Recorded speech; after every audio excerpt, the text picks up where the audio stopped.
दिवस दुसरा. बाळ संभाजी संस्काराने घडणं.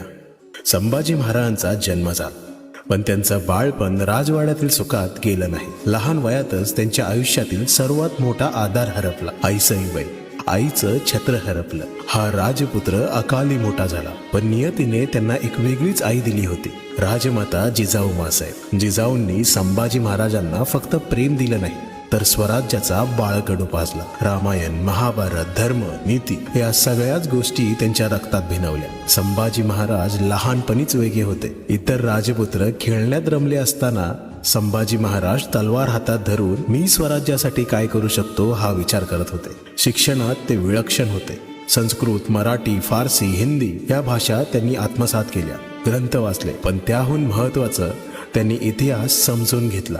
जिजाऊ माँसाहेब त्यांना नेहमी म्हणायच्या, शत्रू तलवारीने मारतो, पण राजा बुद्धीने जिंकतो. बाळ संभाजी तेव्हा कदाचित राजे नव्हते, पण त्याच्या नजरेत स्वराज्याचं भविष्य स्पष्ट दिसत होतं. हा आहे दुसरा दिवस एका बाळकाच्या घडणीचा, जो पुढे इतिहास हादरवणार होता.